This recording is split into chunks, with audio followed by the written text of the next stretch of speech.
ಬೆಂಗಳೂರಿನ ದೇವನಹಳ್ಳಿ ಬಳಿ ಡಿಫೆನ್ಸ್ ಮತ್ತು ಏರೋಸ್ಪೇಸ್ ಪಾರ್ಕ್ಗೆ ಸರ್ಕಾರ ಭೂಸ್ವಾಧೀನ ಪ್ರಕ್ರಿಯೆಯನ್ನು ಕೈ ಬಿಡ್ತು. ನೆನ್ನೆ ಸುದ್ದಿ. ನಾನು ನೆನ್ನೆ ಹೇಳಿದೆ ಇದು ಆಗತ್ತಿದು ಅಂತ. ನಂಗೆ ಗೊತ್ತಿದ್ದು ಬಂದೇ ಬರುತ್ತೆ, ನೋಡ್ತಾ ಇರಿ ನೀವು ಅಂತ. ನೆರೆಯ ಆಂಧ್ರ ಸರ್ಕಾರ ಉದ್ಯಮಿಗಳನ್ನು ಸೆಳೆಯೋಕ್ಕೆ ಮುಂದಾಗಿದೆ. ಚಂದ್ರಬಾಬು ನಾಯ್ಡು ಅವರ ಪುತ್ರ ಮತ್ತು ಅಲ್ಲಿಯ ಮಂತ್ರಿ ಕೂಡ ನಾರಾ ಲೋಕೇಶ್ ಅಂತ ಉದ್ಯಮಿಗಳ ಆಂಧ್ರಕ್ಕೆ ಬನ್ನಿ ಅಂತ ಹೇಳಿದೆ. ತಕ್ಷಣ ನಮ್ಮ ಕರ್ನಾಟಕ ಸರ್ಕಾರ ಇದ್ಬಿಟ್ಟು ಇಲ್ಲ ಸರಿ ಇದೆ ಅಂತ ಸಮರ್ಥಿಸ್ಕೊಂಡ್ರಂತೆ ಎಂ ಬಿ ಪಾಟೀಲು ಇದೊಂಥರ ಈ ಬಾಲ ಸುಟ್ಟ ಬೆಕ್ ಟೈಪ್ ಇದ್ದಾರೆ ಇವಾಗ ಸದ್ಯಕ್ಕೆ. ಅವ್ರಿಗೆ ಬಾಯಲ್ಲಿ ತುಪ್ಪ ಇಟ್ಕೊಂಡ್ಬಿಟ್ಟಿದ್ದಾರೆ, ಬಿಸಿದು ತಿನ್ನೋಂಗೂ ಇಲ್ಲ ಉಗಳಂಗೂ ಇಲ್ಲ ಪರಿಸ್ಥಿತಿಲಿ ಇದ್ದಾರೆ ಈಗ. ಅನುಭವಿಸ್ಬೇಕು ಅಷ್ಟೇ. Why the hell you allowed notifications ನಿಮ್ಮ ಸರ್ಕಾರ ಟೈಮಲ್ಲಿ ಎರಡನೇ ದಿನ ಸೋ ಕಾಲ್ಡ್ ಕಾಳಜಿಯ ಜನ ಆಗಿದ್ದಿದ್ರೆ ನೀವು ಮಣ್ಣು ತಿಂತಿದ್ರೆ ಎಲ್ಲರೂ ಸರ್ಕಾರದಲ್ಲಿ ಯಾಕ್ರಿ ನೋಟಿಫಿಕೇಶನ್ ಮಾಡಿದ್ರಿ ನೀವು? ಇವತ್ತು ಇದು ಹೇಳೋರು ಸಮರ್ಥಿಸ್ಕೊಳ್ತಾರೆ.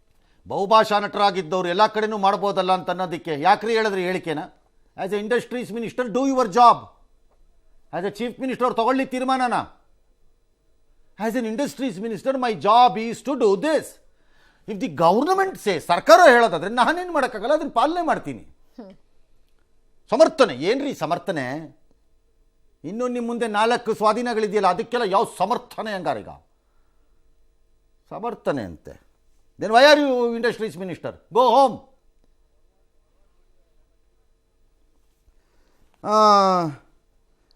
ಉದ್ಯಮಿಗಳು ಇದನ್ನ ಕೈ ಬಿಡಲಾಯಿತು ರೈತರು ಹಿತದೃಷ್ಟಿಯಿಂದ. ರೈತರಿಗೆ ದೇವನಹಳ್ಳಿ ರೈತರು ಒಬ್ಬರೇನಾ? ನೀವು ಅವ್ರು ಬಿಟ್ಟಿದ್ರಿ, ಅವ್ರು ಸಂತೋಷ, ಅವ್ರು ಅನುಭವಿಸ್ಕೊಳ್ಳಿ ಈಗ ಜಮೀನನ್ನ. ಯಾವನು ಬೇಡ ಅಂದವನು? ನಾಳೆ ಬೇರೆ ರೈತರು ಅವ್ರೇನು ದಾಯಾದಿಗಳ ನಿಮಗೆ? ಅಥವಾ ಅವ್ರು ಪಾಕಿಸ್ತಾನದವ್ರ ನಿಮಗೆ? ನಾಳೆ ಅವ್ರು ನಿಂಗೆ ಅವ್ರದ್ದು ಹೆಂಗೆ ಮಾಡ್ತೀರಿ? ಅವರು ಸೇಮ್ ಕೃಷಿ ಹೇಳ್ತಾರೆ, ಅವ್ರೇನು ಮಾಡ್ತೀರಿ? ಭೂಸ್ವಾಧೀನ ಪ್ರಕ್ರಿಯೆ ಇಲ್ಲದ ಯಾವುದಾದ್ರೂ ದೇಶ ರಾಜ್ಯ ಇದೆಯೋ? ವಿಶ್ವಾಸಕ್ಕೆ ತಗೊಂಡು ಇದೆಯೋ? ಇಲ್ಲ. ಯಾವುದಾದ್ರೂ ಒಂದು ಸಮಾಜ ಇದೆಯಾ ಭೂಸ್ವಾಧೀನ ಪ್ರಕ್ರಿಯೆ ಇಲ್ಲದ? ಇದು ಇದೆಯಾ? ಓಕೆ, ಅದು ಇಲ್ಲದೆ ಯಾವುದಾದ್ರೂ ಆಡಳಿತವನ್ನು ನಡೆಸಲಿಕ್ಕೆ ನಿಮಗೆ ಸಾಧ್ಯ ಇದೆಯಾ? ಸ್ವಾಧೀನ ಪ್ರಕ್ರಿಯೆ ಇಲ್ಲದೆ. ಎಂ ಬಿ ಪಾಟೀಲ್ಗೆ ಈಗ ಸದಾಶಿವನಗರದಲ್ಲಿರೋ ಮನೆಯೂ ಸೇರಿ, ಅಥವಾ ನನ್ನ ಮನೆಯೂ ಸೇರಿ, ಅಥವಾ ಕೆಲ ರೈತ ಮುಖಂಡರ ಮನೆಯೂ ಸೇರಿ ಹೇಳ್ತಾ ಇದ್ದೀನಿ, ಎಲ್ಲ ರೈತರದ್ದೇ ಜಮೀನಪ್ಪ ಒಂದು ಕಾಲದಲ್ಲಿ. ಇನ್ನು ಅದೆಲ್ಲ ಅಕ್ವೈರ್ಡ್ ಅಲ್ವಾ? ಅವತ್ತು ಅದೆಲ್ಲ ಕೃಷಿ ಭೂಮಿ ಆಗಿರಲಿಲ್ವಾ? ಅವತ್ತು ಅದು ಏನಾಗಿತ್ತು? ಏನು ಕೊಳಚೆ ನೀರಿನ ಕೂಪ ಆಗಿತ್ತೆ? ಏನಾಗಿತ್ತ? ಡಲ್ಲರ್ಸ್ ಕಲ್ಲುನಿ ಎಲ್ಲಿಂದ ಬಂತಪ್ಪ? ಸುಮ್ಮನೆ ಯಾಕೆ ಬುರುಡೆ ಬಿಡ್ತೀರಿ? ಐಡಿಯಲಾಜಿಕಲ್ ರೀಸನ್ಸಿಗೆ ಯಾರನ್ನೋ ಮೆಚ್ಚಕ್ಕೆ ನಿಮ್ಮ ಮುಖ್ಯಮಂತ್ರಿ ಮಾಡಿರೋ ಕೆಲಸ ಇದು. ಈಗ ಅದನ್ನು ಡಿಫೆಂಡ್ ಮಾಡಿ ತಪ್ಪಲ್ಲ. ನನ್ನ ವಾದ ಏನಿದೆ ಅಂದರೆ, this should have been handled better. ಯಾರಲ್ಲಿ ಪರವಾಗಿದ್ದಾರೆ ಅವ್ರನ್ನ ಒಂದು ಗುಂಪು ಮಾಡಿ, ಯಾರು ವಿರುದ್ಧವಾಗಿದ್ದಾರೆ ಅವ್ರನ್ನ ಕರೆಸಿ ಮಾತಾಡಿ, ಯಾರು ಪರಿಹಾರಕ್ಕೆ ಬರ್ತಾರೆ ನೋಡಿ. ಜಮೀನು 1700 ಎಕರೆ ಬೇಕಾ ಅನ್ನೋದನ್ನು ಮೊದಲು ಚೆಕ್ ಮಾಡಿ. ಹಾಫ್ ಆಫ್ ದಿ ಸ್ವಾಧೀನ ಪ್ರಕ್ರಿಯೆಗಳಲ್ಲಿ ಎಕ್ಸಸ್ ಜಮೀನು ಸ್ವಾಧೀನ ಆಗತ್ತೆ. 500 ಬೇಕಿದ್ರೆ 750 ಆಗುತ್ತೆ, 750 ಬೇಕಿದ್ರೆ 1250 ಆಗುತ್ತೆ. ಅದನ್ನು ರಾಜಕಾರಣಿಗಳು ಹೊಡೆದು ತಿಂತಾರೆ.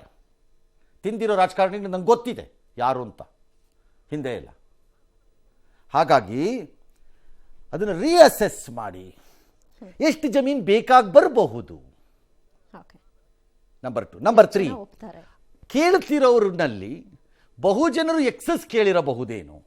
ಅವ್ರನ್ನೇನಾದ್ರು ಕನ್ವಿನ್ಸ್ ಮಾಡಿ ಅವ್ರನ್ನ ಲೆಸನ್ಗೆ ತರಕ್ಕಾಗತ್ತಾ? ಬ್ರಾಕೆಟ್ಸಲ್ಲಿ 50 ಎಕರೆ ಬೇಕು, 25 ಎಕರೆ ಬೇಕು ಅಂದವ್ರಿಗೆ 20 ಮಾಡಿದ್ರೆ ಏನಾಗ್ಬೋದು? ಇದನ್ನು ನೋಡಿ ಒಂದು ಎಕ್ಸರ್ಸೈಸ್ ಮಾಡಿ. May be your entire acquisition if it could have been brought down to around 800 acres or 1000 acres. If that could have managed, ಇದು ನಿಮ್ಗೆ ಇದು ಆಗ್ತಿತ್ತು, ಅದು ಆಗ್ತಿತ್ತು, ಬಿಟ್ಕೊಡೋರು ಉಳಿಸ್ಕೊಳ್ಳೋದು ಆಗ್ತಿತ್ತು, ಇದು ಆಗ್ತಿತ್ತು. ಡೈರೆಕ್ಟಾಗಿ ಒಂದು ತೀರ್ಮಾನಕ್ಕೆ ಬಂದಿದ್ರಿ, ಇಟ್ಸ್ ಫೇರ್. ಯಾಕಂದರೆ ಆ ರೈತರಿಗೆ ಸಂತೋಷವಾಗಿರಲಿ, ಅವರು ಖುಷಿಯಾಗಿರಲಿ, ಅವ್ರ ಜಮೀನು ಉಳಿಸ್ಕೊಂಡಿದ್ದಾರೆ ಅವ್ರ ಪಾಪ. ಈಗ 2 ಕ್ವಶನೇ ಇರೋದು. ನಂಬರ್ 1, ಅದು ಕೃಷಿ ಜಮೀನಾಗೇ ಉಳಿಬೇಕಾಗಿ ಬರುತ್ತೆ ಬಿಕಾಸ್ ನಿಮ್ಮ ನಿರ್ಧಾರದಿಂದಾಗಿ. ನಂಬರ್ 2, ಮುಂದೆ ಏನು ಮಾಡ್ತಾರೆ ಈ ಕೈಗಾರಿಕೆಗಳು? ನೋ, ಮುಂದೆ ಎಲ್ಲ ರೈತರದ್ದು ಇದೇ ಪ್ರಶ್ನೆ ಬಂದಾಗ ಮಾನ್ಯ ಮುಖ್ಯಮಂತ್ರಿಗಳು ಏನು ಮಾಡ್ತೀರಿ?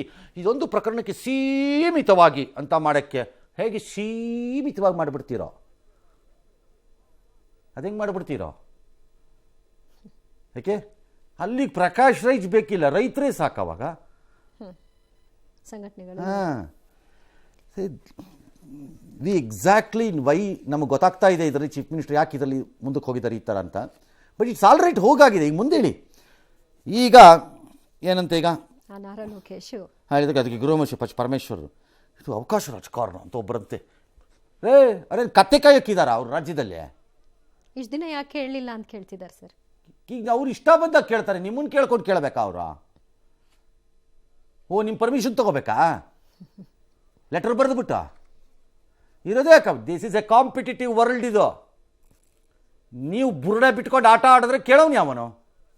ಅಲ್ಲ, ಅದಕ್ಕೆ ಬೇಕಾದ ವಿದ್ಯುತ್ ಮತ್ತು ನೀರು ಮತ್ತೊಂದೆಲ್ಲ ಸಿಗಬೇಕಲ್ಲ ಸರ್ ಆ ಕಡೆ. ಅದು ಅವ್ರ ಹಣೆ ಬರ. ನಿಮಗೇನಕ್ಕೆ ಚಿಂತೆ? ನಿಮ್ಗೆ ಯಾಕ್ರಿ ಅದು? ಇದೇ ಅದು ಅವ್ರ ಹಣೆ ಬರ. ಅಲ್ಲಿಗೆ ಹೋಗೋವ್ರ ಹಣೆ ಬರ. ಅವನು ಅನುಭವಿಸ್ತಾನೆ, ಓದವನು ಹೋಗ್ತಾನೋ ಇಲ್ವ ನನಗೇನು ಗೊತ್ತು. ಉಳಿಸ್ಕೊಳ್ಳೋದ್ರ ಬಗ್ಗೆ ಕರೆಯೋದು ಅವರು ಇಷ್ಟ. ನೀವು ಮೂಗು ತೂರಿಸುತ್ತಿದೆ. ಏನು ಮೂಗು ತೂರಿಸುವುದು? ಇದಾದ್ಮೇಲೆ ನೆಕ್ಸ್ಟ್ ಅದೇ ನೀವು ಯಾಕಪ್ಪ ತೂರಿಸಿದ್ರಿ ಮೂಗನ್ನ? ಪ್ರಕ್ರಿಯೆ ಮುಗಿದ ಮೇಲೆ ಕೆಲವು ಸರಿ ಅಲ್ಲ, ನೀವು ಯಾಕೆ ಹಾಕಿದ್ರಿ? ಸಾಲ್ರೈಟ್. ಈಗ ಅದು ಮೂಗು ಅವನಿರೋದೇ ಅದಕ್ಕೆ. ಬೆಂಗಳೂರು ಬಾರ್ಡ್ರಲ್ಲಿ ಜಾಗ ಇಟ್ಕೊಂಡು ವರ್ಕೌಟ್ ಆಗತ್ತೆ ಅಂದರೆ ಆಗ ಬೆಂದ ಮನೆಯಲ್ಲಿ ಇರೋದಷ್ಟೇ ಲಾಭ ಗಳ ಕಡೆಗೆ ಅಂತ ಎತ್ತದೆ ಬಿಡ್ತಾರ? ಅವಕಾಶ ಬಳಸ್ಕೋತಾರೆ. ಪರವಾಗಿಲ್ಲ. ಯಾಕೆ ನೀವು ಬೇರೆ ರಾಜ್ಯ ಪ್ರಾಜೆಕ್ಟ್ಗಳಿದ್ದಾಗ ನೀವು ಕೇಳಲ್ವಾ? ಅದೇ ಅವರು ಅದರಲ್ಲೇನಿದೆ? ಚಾಲೆಂಜ್ ಈಗಿರೋದು ನಿಮಗೆ ಆಲ್ಟರ್ನೇಟ್ ಲ್ಯಾಂಡ್ ಅಂತ ಹೇಳ್ತಿದ್ದೀರಿ. ಎಲ್ಲಿದೆ ನಿಮ್ಮ ಹತ್ರ ಆಲ್ಟರ್ನೇಟ್ ಲ್ಯಾಂಡು? ಇರ್ಬೋದು.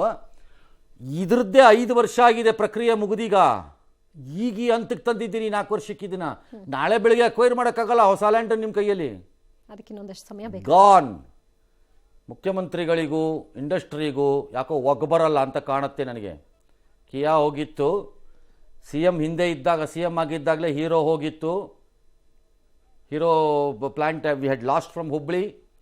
ಈ ಥರದ್ದು ಇನ್ನೂ ನನ್ನ ಹತ್ರ ಒಂದು 3-4 ಎಕ್ಸಾಂಪಲ್ ಇದೆ. ಈಗ ಆಗಿದ್ದು ಆಗೋಗಿದೆ. ಅಲರ್ಟ್ಲಿ ಏನಾದ್ರು ಮಾಡದಿದ್ದರೆ you will face the music. ಅದು ಒಂದು ಸರಿ. ಇನ್ನೊಂದು ಕಡೆ ಉಳಿದ ರೈತರ ಡಿಮಾಂಡಿಗೆ ನೀವು ಸಜ್ಜಾಗಲೇಬೇಕು, ಬೇರೆ ದಾರಿ ಇಲ್ಲ. ಎಸ್.